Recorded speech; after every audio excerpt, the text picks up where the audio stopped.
자, 그럼 지금부터는 운용님의 미니 강의를 또 빠르게 만나보도록 하겠습니다. 바로 출발할게요.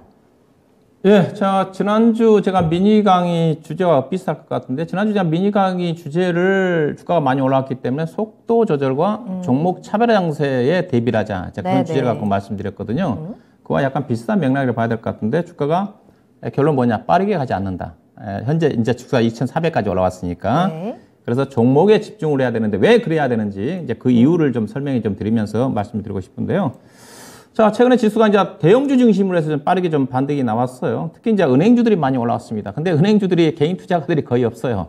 은행주가 많이 올라왔지 않습니까? 개인 투자가들이 없어서 대부분 외국 투자가들이 많이 가지고 있어서 실제 지수 상승에 비해서 개인 투자가들이 느끼는 체감 지수 그렇게 빠를 것 같지는 않은데 하여튼 뭐 SK 하이닉스라든가 삼성전자 좀 빠르게 좀 올라왔는데 아마 최근에 주가가 올랐던 것 자체는 이제 물가가 빠르게 안정을 좀 찾고 있는 쪽이고 그리고 미국의 시간당 임금 상승률이 좀 둔화가 좀 되면서 경기 침체에 대한 우려감도 좀 완화가 좀 되면서 전일은 소매 판매 지표 자체가 좀 나쁘게 나오면서 다시 우려감 부각되고 있지만은 연준의 통화정책 기조 자체는 지금 확실하게 완화적인 기대감 쪽에 반영이 되고 있어요. 연준 위원들은 계속 매파적인 발언이 이어지고 있지만 현재 지금 10년 만기 국채 수익률이 작년 9월 수준까지 떨어졌잖아요. 그다음에 통화정책을 가장 반영하고 있는 2년물 국채 수익도 최저치까지 작년 아마 7월달 이후인가요? 최저치까지 떨어졌어요. 우리나라 현재 지금 A등급 회사채 수익률이요 5.7인데 오늘 보니까 4.4까지 떨어졌습니다. 많이 떨어졌습니다. 그리고 지난주에 우리나라가 금리를 인상을 했지만은 지금 주택담보대출 금리 떨어지고 있고 예금 금리도 떨어지고 있다고 했잖아요. 예, 분위기는 이렇게 바뀌고 있다는 겁니다. 그럼 무슨 말이에요? 일단 시장은 빠지지 않는다는 겁니다. 일단은 그렇게 좀 보시면 돼요.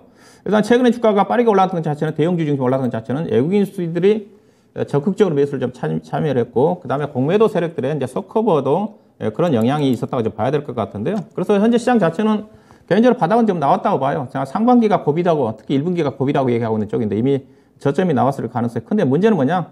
주가가 속도 조절이 나올 가능성이 크다. 빠르게 가지 않는다. 제가 주가가 항상 얘기할 때 주가 빠질 때는 안 빠진다 얘기하고 올라갈 때는 빠르게 가지 않는다는 얘기를 자주 하거든요. 그 이유를 제가 설명해 드려야 할 건데 일단은 오늘 외국인 투자가들이 주식을 많이 매수했지만 외국인 투자가들이 주식 많이 살 것 같지는 않습니다. 많이 살 것 같지는 않아요. 그 다음에 개인 투자가들이 이제 고객 예탁금이 돈이 거의 안 들어와요. 최근에 고객 예탁금이 43조 원대에서 46조 원 가까이 늘어났는데 늘어난 이유 자체가 외국인 투자가들 자금이 들어오니까 개인 투자가 주식을 많이 팔아놨거든요. 4조 원을 팔았거든요. 팔면 개인 투자 팔아놓으면 고객 예탁금 증가가 나타납니다. 돈이 안 빠져나가니까.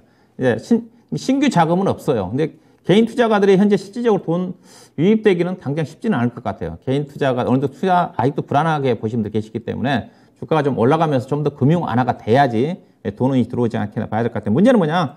단기적으로 국내 기업들이 실적이 너무 안 좋습니다. 현재까지 발표된 기업들, 오늘 현대건설 발표되는 거 제가 예상했던 대로 적자 나왔어요. 제가 건설주는 적자 나올 가능성이 크다고 그랬거든요.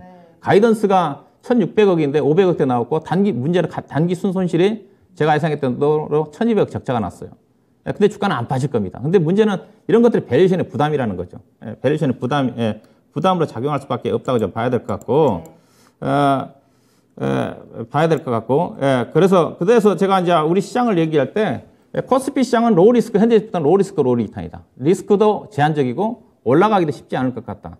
반면에 이제 이따 표를 보시게 되면, 표를 보시게 되면 나스닥 시장은 하이 리스크, 하이 리턴이에요. 하이 리스크, 하이 리턴인데 혹시 표가 좀 준비된 거 있으면 좀 올려 보시면 표가 제가 준비가 좀 안 돼 있는데 보시게 되게 되면 제가 배워야 산다에서 제가 화요일날 했던 그 자료이기도 한데 우리나라 시가총액 상위 종목들 10종목을 보시게 되게 되면 PER이 기준에서 30배입니다. 30배고 그다음 PBR이 거의 3배고요. 문제는 자기 자본율이 6.7이에요. 근데 나스닥 시장을 보시게 되게 되면 나스닥 시장이 더 쌉니다, 주가가.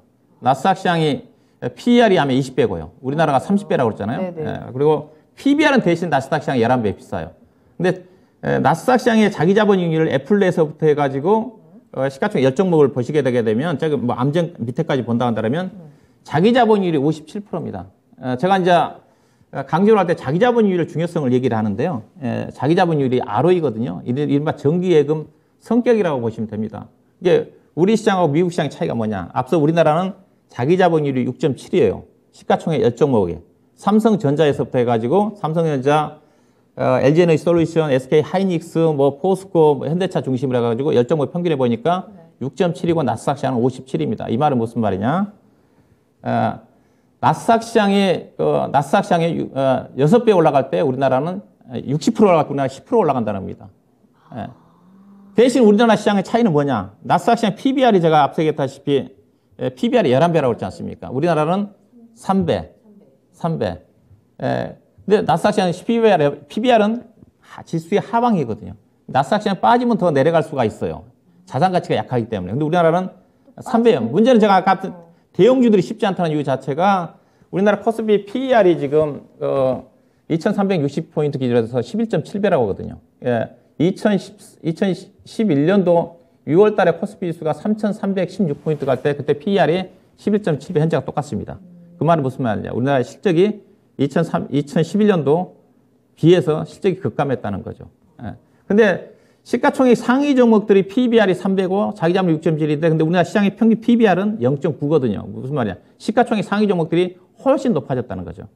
예. 그래서 여러분 보시게 되게 되면 우리나라 코스피 지수하고 나스닥 시장의 월봉 차트를 보시게 되게 되면 보시게 되게 되면 6배 차이가 납니다. 그러니까 앞으로 나스닥 시장이 이제 장이 올라갈 때 나스닥 시장이 탄력적으로 올라갈 거고 우리나라 시장은 더디게 간다.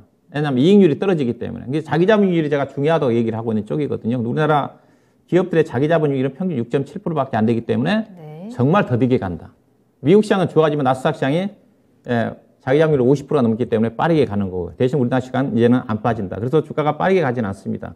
그래서 시가총액 상위 종목들의 밸류가 너무 올라와 있기 때문에 결국은 주가가 빠르게 올라가기 위해서 뭐가 중요하겠느냐?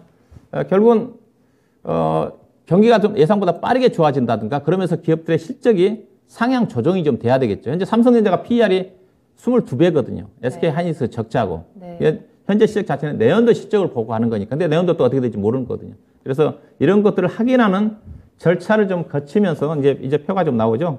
보시게 되게 되면 좀 자기자본율만 보시면 됩니다. 자기자본율이 주가 상승률을 결정한다고 그랬거든요. 제가 어제 배워야 산다 했기 때문에 아마 연휴 동안에 제 방에 나갈지 모르겠지만 참고해 주시면 될 것 같고 그 차이입니다. 그래서 주가가 빠르게 가지 않는다는 겁니다. 따라가서는 안 되는 거고요. 대신 주가는 안 빠진다고 했으니까 조정 구간에서 가는 거고 경기 수준을 확인에 따라서 전체적으로 가지 않겠나 봐야 될 것 같고요.